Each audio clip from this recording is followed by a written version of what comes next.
Damos de bienvenida al destacado jurista, catedrático universitario y especialista en Derecho Constitucional, doctor Jorge Morales. Doctor Morales, muy buenos días. Quisiéramos su comentario y su percepción sobre la decisión de la Corte aplaudida por muchos, impugnada por pocos. Señor ingeniero Gustavo Cardoso, muchas gracias por su invitación a esta mesa de estudio de Ondas Azuayas. Yo me voy a permitir explicar, si se me permite la expresión, a la ciudadanía cuál es el sentido y cuál es el contenido de esta resolución de la Corte Constitucional, con dos ejemplos bien claros. Uno, el ejemplo del proyecto hidroeléctrico Manduriaco. Yo quiero recordar a la ciudadanía que cuando el doctor César Trujillo presentó una denuncia por sobreprecios en el proyecto hidroeléctrico Manduriaco y presentó su denuncia en la Fiscalía General del Estado de ese entonces, presidida por el doctor Galo Chiriboga, ¿qué le contestó el doctor Galo Chiriboga al doctor Julio César Trujillo? Le dijo: oiga, doctor Trujillo, yo no puedo iniciar ninguna investigación porque no tengo el informe de la Contraloría General del Estado que contenga presunciones de responsabilidad penal. Así estaba regulado el tema del tratamiento del peculado, que es uno de los delitos más graves contra los recursos del Estado. Y otro ejemplo, ya que se dio aquí en la ciudad de Cuenca, cuando el entonces procurador síndico del municipio de Cuenca, el doctor Fernando Ramírez, presentó una denuncia por serias irregularidades cometidas en el proceso de precontratación y de contratación y de ejecución del contrato del proyecto Tranvía en la Fiscalía. ¿Qué le dijo la Fiscalía al municipio de Cuenca? Señores, municipio de Cuenca, no puede hacer ninguna investigación sobre estos casos, de estos posibles delitos, porque no tenemos el informe previo de Contraloría. Es decir, que el informe previo de Contraloría era verdaderamente un obstáculo antiético, inmoral. Es un hecho, doctor Morales, de que fiscales y jueces se escudaban ante la falta de indicios de responsabilidad penal establecidos por Contraloría, que se convirtió en una especie de ser o de ente supremo, de juez supremo. Claro. Ahora, visto desde otro lado también, y en esto usted que conoce muy de cerca la Contraloría General del Estado, hay muchas sospechas de que la Contraloría ha venido utilizando este mecanismo para evitar el enjuiciamiento de determinados personajes que al final recibían a través de estos mecanismos una especie de protección.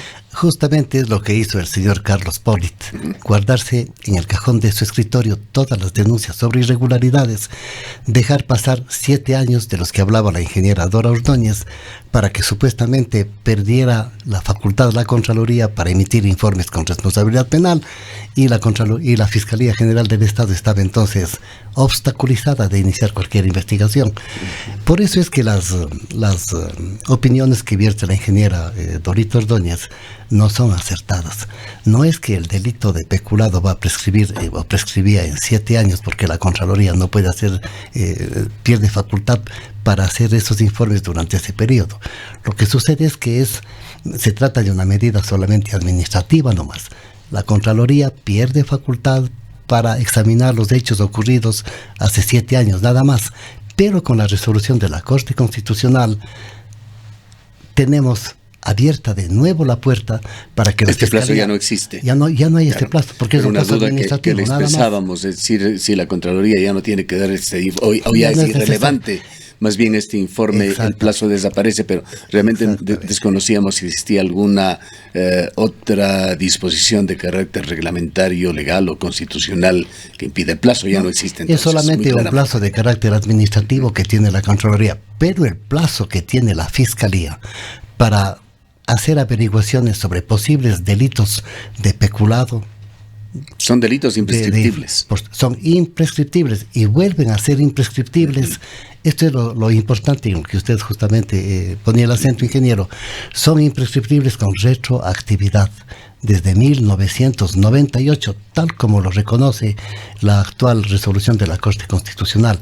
De tal suerte que todas las averiguaciones o hechos que puedan ser constitutivos de delitos contra fondos públicos, pueden iniciarse las averiguaciones necesarias en la Fiscalía General del Estado, sin necesidad inclusive del informe previo. ¿Cree usted que en la práctica muchos casos se van a reactivar o a activar? Por supuesto. Por ejemplo, el tema tranvía, señor ingeniero, que está clarísimo. La Fiscalía no pudo o no quiso hacer las averiguaciones del caso, pues entonces ahora sí se puede reabrir y sin necesidad de ningún pedido de la municipalidad. Puede reabrir el caso porque son imprescriptibles los delitos posibles que se habían cometido e irregularidades en ese proceso de contratación. ¿Qué opina usted sobre lo expresado por los legisladores, entre los que se suma lamentablemente un legislador cuencano, de que consideran que esta interpretación y decisión de la Corte Constitucional abre una puerta demasiado ancha y que se podrían iniciar procesos por simple presunción? Así lo señala. No, bueno, me va a permitir emplear la expresión que voy a utilizarla.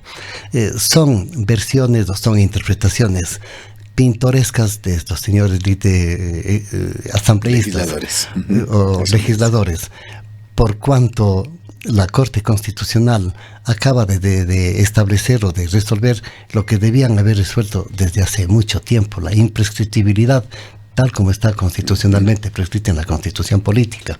Y hay que recordarles a estos señores asambleístas lo que sucedió en el año 2010, que es el tema sobre el cual usted averiguaba también, en la entonces Corte Suprema de Justicia, porque así se llamaba esa corte anteriormente.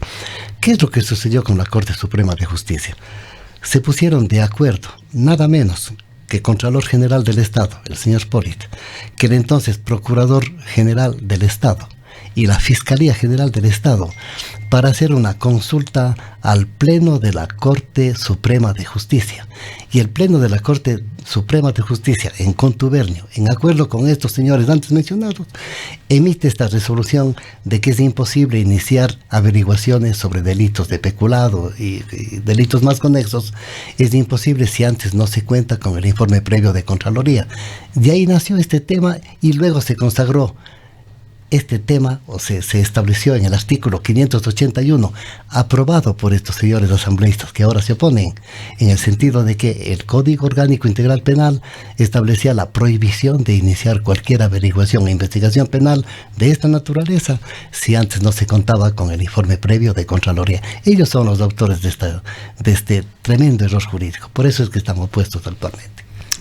La situación va a cambiar, entonces posiblemente hay razones para celebrar un paso realmente trascendental en la lucha anticorrupción. Tenemos la esperanza de que se reabran las averiguaciones que están archivadas en la Fiscalía y de que la Fiscalía tome también conocimiento de hechos ocurridos desde 1998 y que pueden ser constitutivos de delitos que ahora son imprescriptibles nuevamente a raíz de la declaración de la Corte de Justicia. Otro hecho importante que se ha dado en esta semana, doctor Morales, también siendo un tema que no ha estado exento de polémica, incluso diríamos de una pugna entre Consejo de la Judicatura y Corte Nacional de Justicia.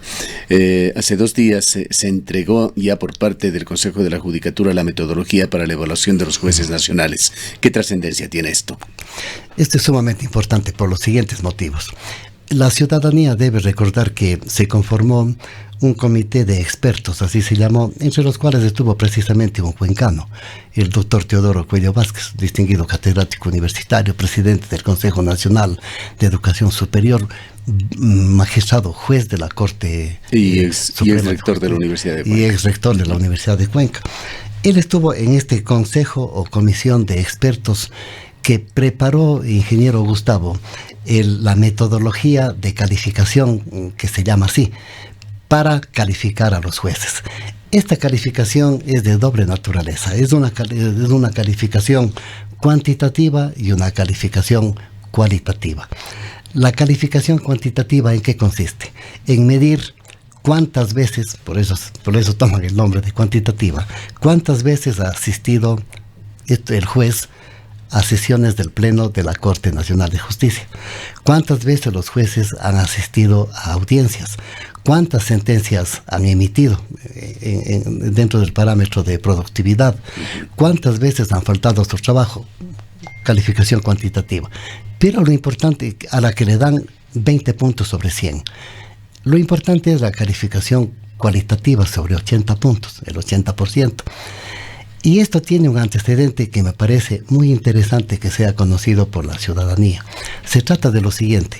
En marzo del año 2019, hace pocos meses, la Comisión de la Verdad y la Justicia, que investigó algunas denuncias que se habían presentado por parte de ciudadanos que habían sido perseguidos en el gobierno de Rafael Correa por opositores políticos, que investigó algunas irregularidades cometidas por algunos jueces que hasta ahora están incrustados en la Corte Nacional de Justicia actual. Esta comisión presentó un informe, por ejemplo, sobre las siguientes denuncias. Dice esta comisión que los jueces cobran o cobraban coimas para que las personas perseguidas por Rafael Correa no sean acusados, que impusieron una tarifa de hasta $70,000 en casación para que no sean perseguidos, que cobraban asimismo coimas a familias de hasta $50,000 para que no sean acusados como opositores al gobierno de Rafael Correa. Esto dentro del caso 30S. Ustedes recordarán la ciudadanía cuando fue supuestamente secuestrado Rafael Correa y supuestamente hubo un atentado contra su vida. Inclusive esta comisión ya presentó al Consejo Nacional de la Judicatura estas denuncias y este informe y le pidió que averiguara concretamente a 14 jueces y conjueces de la actual Corte Nacional de Justicia para que lo sancionen si es que cabe la sanción. Por eso es que se está pidiendo, entre otros parámetros, en la evaluación cualitativa, se va a medir la calidad de las sentencias emitidas por los jueces, para ver hasta qué punto se rigieron o se dieron las sentencias bajo este contexto de imparcialidad. Ese es el tema de la evaluación a los jueces. ¿Qué alcances tendrá esta evaluación? ¿Solamente para los jueces que están en funciones o se hará también un análisis previo? Comprende un periodo, señor ingeniero, de diciembre de 2014 a diciembre de 2018. Se va a analizar todas las actuaciones de los jueces que se han dado en ese periodo, estén o no estén en este momento en funciones. Nosotros tenemos la esperanza de que sea una evaluación transparente, sin presiones, a fin de que se depure la función judicial que ya es momento. Bien, vayamos con el otro tema muy importante. En esta relación siempre un tanto áspera, discutible, polémica del Consejo de la Judicatura con la función judicial. Satisface, dicho sea de paso, que un probo abogado cuencano, el doctor Jorge Moreno, está integrando ya el Consejo de la Judicatura. Estuvimos el día de ayer con él. Hablamos también sobre el recurso que se ha presentado, la denuncia más bien en contra de los jueces Edgar Flores y Luis Enríquez, que deliberaron en favor de Alexis Mera, quien, dicho sea de paso, aún no abandona la cárcel, pues se han levantado muchas y poderosas voces en contra de esta decisión judicial. ¿Cuál es su opinión sobre este tema? Bueno, recuérdese que el señor Alexis Mera está siendo investigado por 3 supuestos delitos: concusión, asociación ilícita y tráfico de influencias. Aquí hay que hacer una consideración, señor ingeniero, y exponer 2 puntos de vista ante la ciudadanía, para que la ciudadanía, en una balanza que puede hacerse presente, pueda adherirse a cualquiera de las 2 opiniones. La de la señora ministra fiscal, del señor Contralor General del Estado, que presentaron su queja ante el Consejo Nacional de la Judicatura, indicando que se había violado el artículo 109, número 7 del Código Orgánico de la Función Judicial, en el que se dice casi literalmente de que serán objeto de destitución aquellos jueces que intervengan en las causas judiciales actuando con manifiesta negligencia, con dolo o por error inexcusable, que es de lo que les acusan. Bien, ¿por qué esta denuncia? Porque ellos no están de acuerdo con que se haya levantado la prisión preventiva con fines de investigación a favor del señor Alexis Mera, lo cual podría dar lugar a que el señor Alexis Mera, como ya sucedió con el señor Alvarado o como casi sucede con la señora Pamela Aguirre, huya. Entonces, la opinión de estos altos personajes es de que no debía haberse levantado la prisión preventiva con fines de investigación. Pero hay una consideración, señor ingeniero, de orden jurídico que vale la pena exponerla ante la ciudadanía. ¿Qué naturaleza jurídica tiene esta medida cautelar conocida con el nombre de prisión preventiva para fines de investigación? Porque esta es la causa, entre otras, por las que las cárceles están llenitas de gente, por la mala utilización de esta medida cautelar. ¿Qué es lo que dice el 522 del Código Orgánico Integral Penal? Que hay varias medidas precautelatorias que permiten asegurar que la persona procesada esté presente y que permiten al mismo tiempo o que garantizan la investigación de los hechos. Y enumera el Código Penal las medidas precautelatorias. Por ejemplo, la prohibición para salida del país, por ejemplo, la presentación periódica ante los jueces. El uso del grillete. Por ejemplo, el uso del dispositivo de vigilancia electrónica, que conocemos con el nombre de grillete. Por ejemplo, el arresto domiciliario. ¿Y qué dice el 522? Que en el último de los casos, como medida excepcional, como una medida que sea extremadamente necesaria, nada más, se utilice la medida precautelatoria de prisión preventiva con fines de investigación, en último de los casos. Por eso es que es una medida que nosotros conocemos con el nombre de medida como medida de última ratio, es decir, como la que últimamente pueda ser utilizada por los jueces. El ultimísimo recurso. El ultimísimo recurso. Un poco redundante. Pero aquí hay una recomendación que hace la Comisión Interamericana de Derechos Humanos, conocida también con el nombre de Comisión Interamericana de Justicia, porque tiene facultades jurisdiccionales, que por favor, dice esta comisión, que los jueces no acudan a esta medida extrema de la prisión preventiva con fines de investigación por comodidad y no por necesidad. Ahora, este tema, claro que tiene una connotación diferente, no es un caso común. Estamos hablando de quien la calificada opinión de Fernando Villavicencio califica como el más funesto personaje del correísmo. Por supuesto, así es, efectivamente. Yo no pretendo siquiera entrar en defensa de este caballero.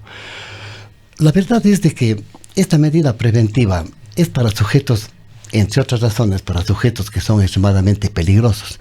Y el señor Alexis Mera, para la conciencia ciudadana, no es pues un ciudadano extremadamente peligroso, sino más bien despreciable. Porque él cometió, entre otras cosas, para hacerle recuerdo a la ciudadanía, dos grandes errores que jamás le perdonaremos. Uno, cuando la campaña electoral para asambleístas provinciales y nacionales, él mandó la carta a los jueces provinciales de todo el país para que los jueces investiguen si hay alguna denuncia en contra de los candidatos a asambleístas.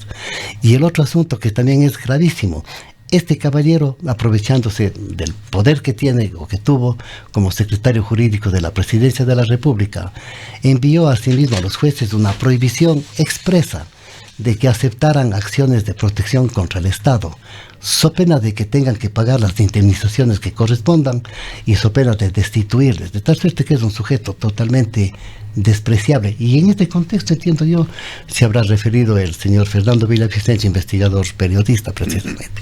Bien, muchas gracias por su presencia. Siempre un placer escuchar al doctor Jorge Morales, catedrático universitario especialista en Derecho Constitucional.